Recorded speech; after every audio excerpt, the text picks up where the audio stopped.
අර ස්වයම්භූ ඥාණයෙන් හදාගත්ත නැත්නම් හොයාගත්ත අවබෝධ කරගත්ත දේවල් කියලා මම හිතනවා. ඉතින් මේ වාදනමය පැත්ත බලපුවාම මම හිතනවා ඔය වයලින් වල තියෙන ඒ arrangements එහෙම නැත්නම් ඒ ස්වර රටා බිහි කිරීම, ඒ නාද එකින් එක ඇමිනීම සහ ඒවා පුරුද්දන විදිහ මම හිතන්නේ ඒවා පොතපතෙන් අපිට ඉගෙන ගන්න පුළුවන් දේවල් නෙවෙයි. මේ අපි අපේ ඒවා අපි මොනතරම් පරිශීලනය කරනවද, මොනතරම් අභ්‍යාස කරනවද, මොනතරම් කැපවීමකින් ඒවා දිහා බලනවද කියන තත්ත්වයට තමයි ඒවා ලැබෙන්නේ. ඒක නිසා මා පිළිබඳව ලොකු වර්ණාවක් මාතිම්ම කරනවා නෙවෙයි. නෑ නෑ ඒක තමයි සත්‍යය. නමුත් අර ඔබ කිව් දෙයට තව ටිකක් ඒවට අමතරව තව මේ දෙයක් මම කියන්න ඕන නිර්මාණකරුවෙක් හැටියට. ඒක නිසා මා කැමති ඒවා කියන්න. මේ සංගීතයේ විෂය විතරක් නෙවෙයි මම හිතන්නේ ඔය නටුම් කලාව, එහෙම නැත්නම් චිත්‍ර කලාව, මේ සෑම දෙයක් දිහා බලපුවාම ඒවා නිර්මාණකරුවන්ගේ ස්වතන්ත්‍ර බවක් ඒකෙන් තියෙනවා. ඒ ස්වතන්ත්‍ර බව තව කෙනෙකුට ගන්න බෑ. ගන්න බෑ. ඡායා මාත්‍රයක් වශයෙන් සමහර විට පොඩි අනුකරණයක් නැත්නම් පොඩි කොපියක් ගහන්න පුළුවන් වෙයි. නමුත් ඒ වගේ නියම අර ඒ පෞද්ගලිකව ඒ කලාකරුවා විසින් නිර්මාණය කරලා තියෙන ඒ නිර්මාණය විශ්ලේෂණය කරනකොට තේරෙනවා ඒක තව කෙනෙකුට කරන්න බෑ කියලා.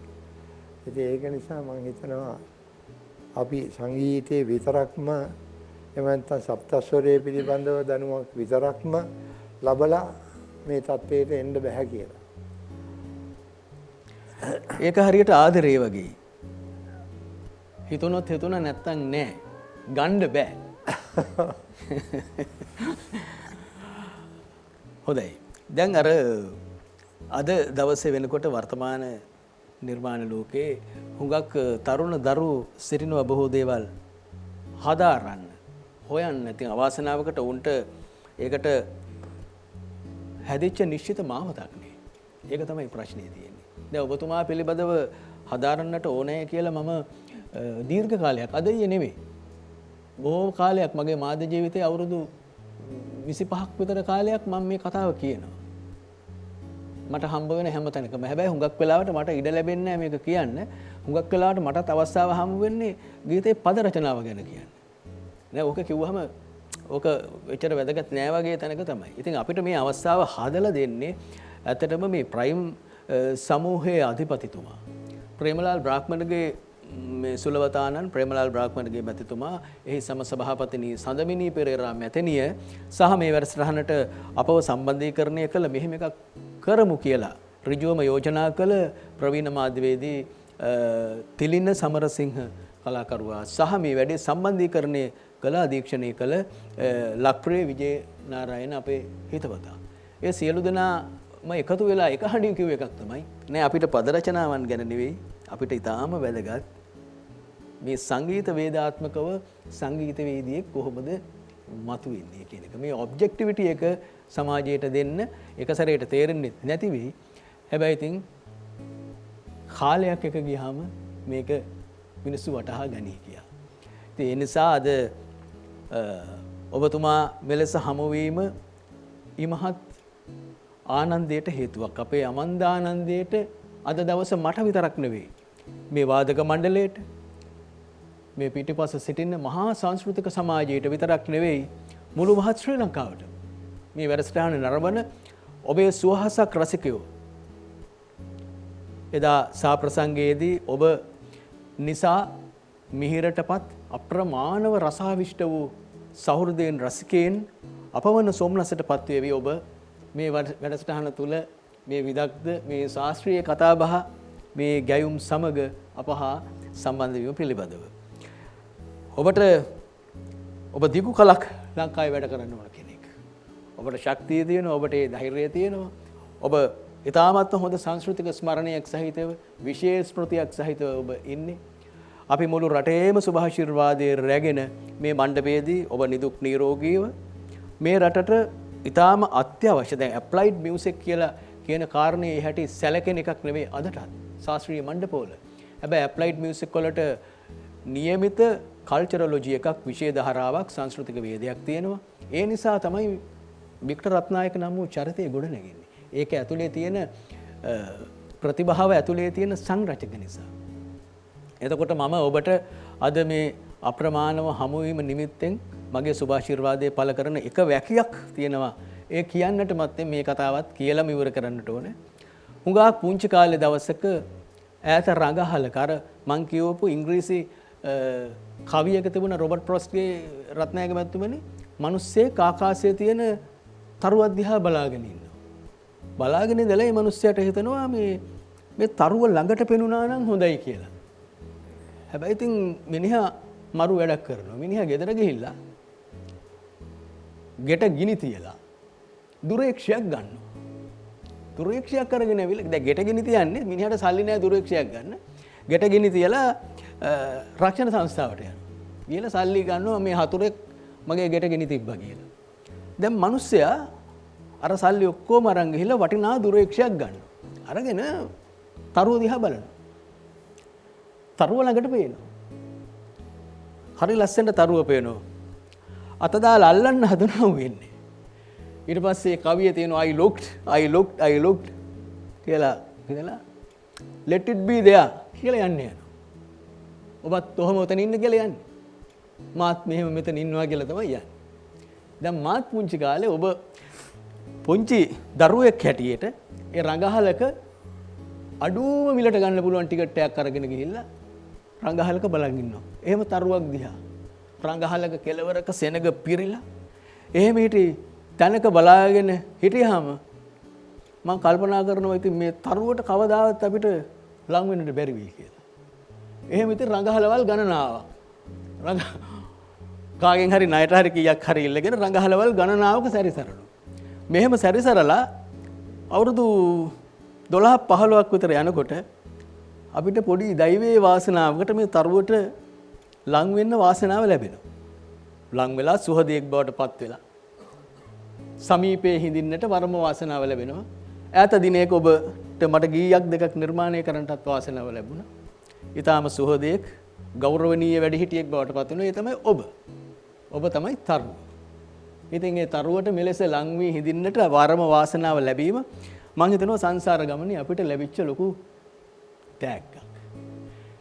එනිසා අද අපේ සියලු දෙනාගේම ප්‍රේමලාල් මැතිතුමා, සඳමිනි පෙරේරා මැතිණිය, තෙලින සමරසිංහ ඇතුළු මේ සියලු දෙනා මගේ ආදරණීය වාද්‍යවේදී හිතවතුන් රෝචන, ප්‍රසාද්, නරේන්දු, බන්දු, මේ පිටිපස්සේ සිටින තෙලින තුෂාර, ඒ වගේම අපේ විදුෂ මේ සියලු දෙනා අපි ප්‍රාර්ථනා කරනවා ශ්‍රී ලාංකික සංගීතාත්මක සංස්කෘතික මණ්ඩපය අපහු ගොඩනගන්නට ඔබ හිඳින්න උපදේශකත්වයේ අපි ඔබට පරිවාරකව හිඳිනවා. ඔබට ජයෙන් ජයම වේවා, නිදුක් නිරෝගී සුව ලැබේවා. තෙරුවන් වෙලෙන් සියලු බලාපොරොත්තු ප්‍රාර්ථනා පූර්ණ වේවා, සාධනීය වේවා.